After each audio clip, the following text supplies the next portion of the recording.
Students, हम पढ़ रहे हैं disorders of circulatory system. Start कर रहे हैं हाई ब्लड प्रेशर यानी हाइपरटेंशन से। हाई ब्लड प्रेशर को समझने के लिए पहले ब्लड प्रेशर को समझते हैं। तो हार्ट जैसे ही कॉन्ट्रैक्ट होता है, यानी लेफ्ट वेंट्रिकल जैसे ही कॉन्ट्रैक्ट होता है, ये ब्लड फ्लो करता है आर्टरीज में। आर्टरीज में ब्लड फ्लो होते ही ये ब्लड एक्सर्ट करता है फोर्स आर्टरी की वॉल पर, जो क्रिएट करती है प्रेशर, जिसे हम ब्लड प्रेशर कहते हैं। ये दो तरह का होता है। एक है सिस्टोलिक ब्लड प्रेशर और दूसरा है डायस्टोलिक ब्लड प्रेशर।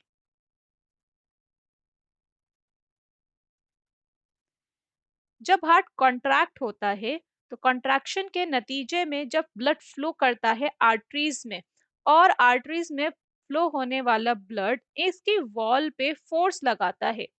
तो कॉन्ट्रैक्शन के दौरान जो फोर्स लग रही है ब्लड के द्वारा आर्टरीज की वॉल पर, उसे सिस्टोलिक ब्लड प्रेशर कहते हैं। और ये नॉर्मल होता है 120 mmHg मिलीमीटर ऑफ मर्करी। इसी तरह से जब हार्ट रिलैक्स होता है और रिलैक्सेशन के टाइम जो प्रेशर एक्सर्ट हो रहा होता है आर्टरीज की वॉल पर, उसे डायस्टोलिक ब्लड प्रेशर कहते हैं, जो नॉर्मल होता है 80 mmHg। अगर सिस्टोलिक और diastolic blood pressure continuously increase हो रहा है किसी पर्सन में, कॉन्टिन्यूसली इम्पॉर्टेंट है। अगर एक दो बार हुआ है तो उसे हाइपरटेंशन नहीं कहेंगे, लेकिन अगर लगातार ये इंक्रीज हो रहा है 120/80 से, तो हम इसे हाइपरटेंशन कहते हैं। वहीं अगर ये डिक्रीज हो रहा है 120/80 से, तो हम इसे हाइपोटेंशन कहते हैं, यानी लो ब्लड प्रेशर कहते हैं। इसके बाद बात कर रहे हैं कोरोनरी आर्टरी डिजीज की। कोरोनरी आर्टरी डिजीज को समझने के लिए पहले कोरोनरी आर्टरी को समझते हैं। तो कोरोनरी आर्टरी फर्स्ट ब्रांच होती है एओर्टा की। ये हमारे पास एओर्टा है, और इसकी फर्स्ट ब्रांचेस जो निकल रही हैं वो है राइट कोरोनरी आर्टरी और लेफ्ट कोरोनरी आर्टरी। ये कोरोनरी आर्टरी ब्लड सप्लाई करती है मायोकार्डियम को, यानी कि कार्डियक मसल को, हमारे हार्ट की मसल को। जो आर्टरी ब्लड सप्लाई करती है, ऑक्सीजन सप्लाई करती है, उसका नाम है कोरोनरी आर्टरी।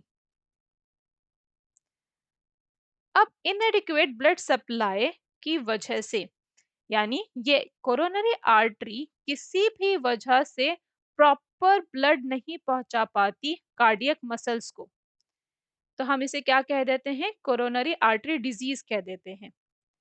अब ये इनएडिक्वेट ब्लड सप्लाई क्यों कर रही है? तो ऑक्लूजन ऑफ कोरोनरी आर्टरी, यानी इस कोरोनरी आर्टरी में पार्शियल या कंप्लीट ऑब्स्ट्रक्शन हो जाए। ये जो ऑब्स्ट्रक्शन है ये डेवलप होता है एक कंडीशन की वजह से, जिसे एथेरोस्क्लेरोसिस कहते हैं।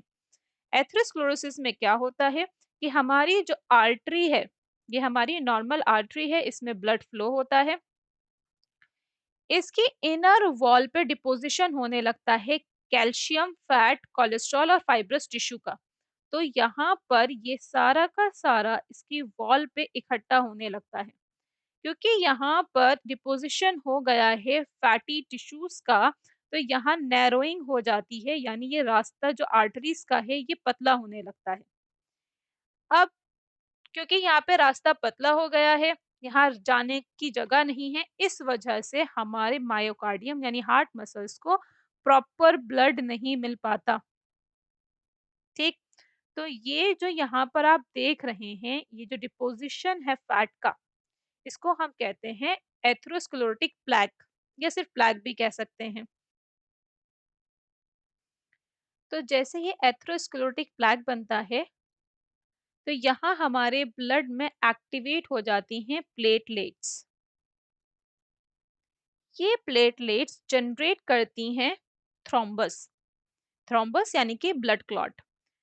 तो एथेरोस्क्लेरोटिक प्लैक के साथ अब यहाँ पर क्या बन गया है? थ्रोम्बस भी बन गया है।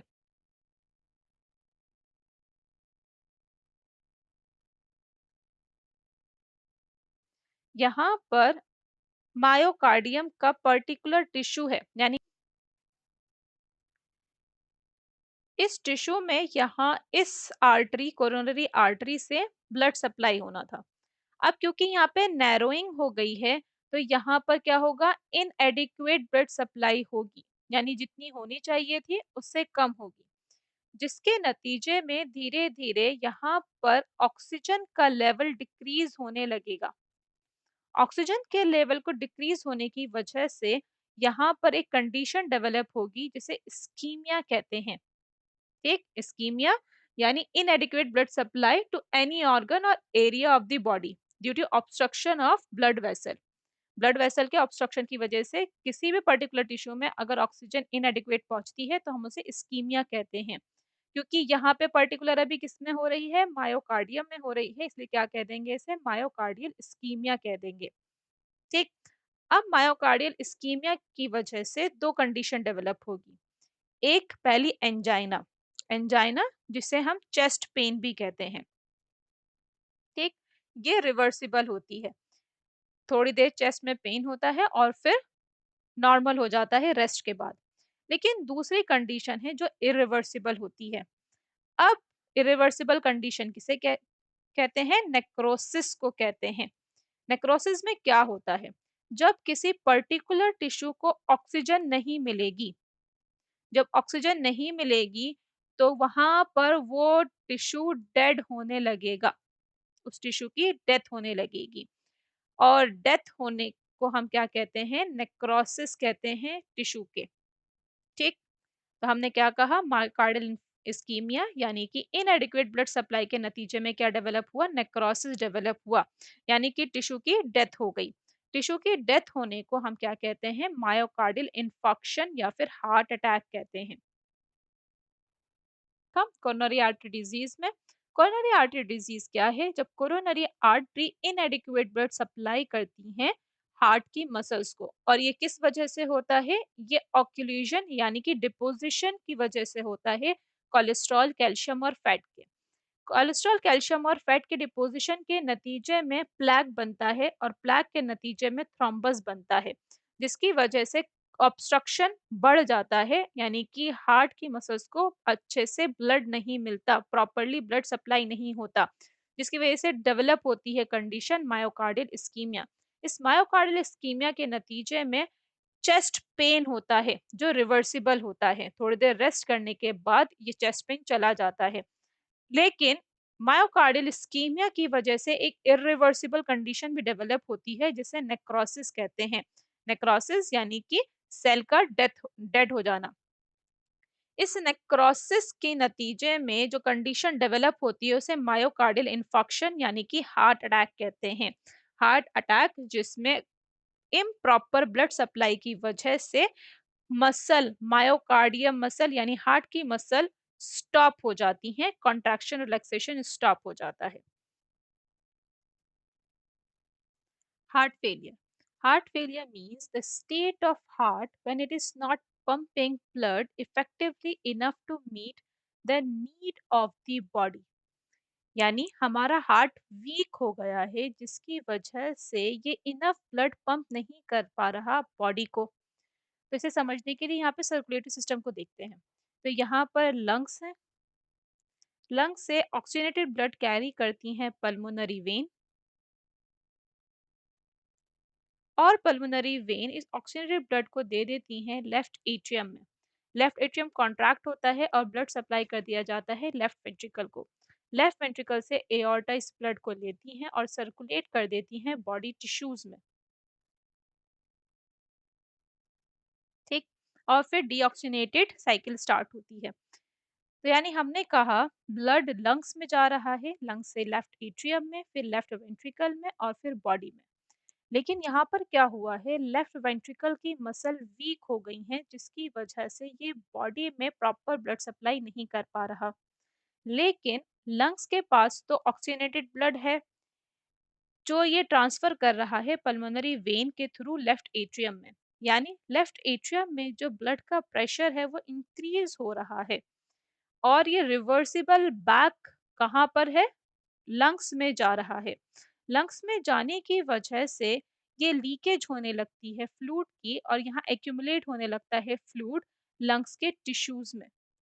जिसकी वजह से लंग्स में कंजेशन डेवलप होता है। ठीक, क्योंकि यहाँ पे कंजेशन हो रहा है लंग्स में, जो कि एक मेन सिम्टम है हार्ट फेलियर का। इसी वजह से हम इसे कंजेस्टिव हार्ट फेलियर भी कहते हैं। ठीक, अब एक क्विक डिफरेंस देख रहे हैं हम हार्ट फेलियर, कार्डियक अरेस्ट और हार्ट अटैक में। तो हार्ट फेलियर अभी हमने देखा कि क्या है, जब हमारे हार्ट की मसल वीक हो जाए और ये सफिशिएंट ब्लड ना पहुंचा पाए बॉडी को।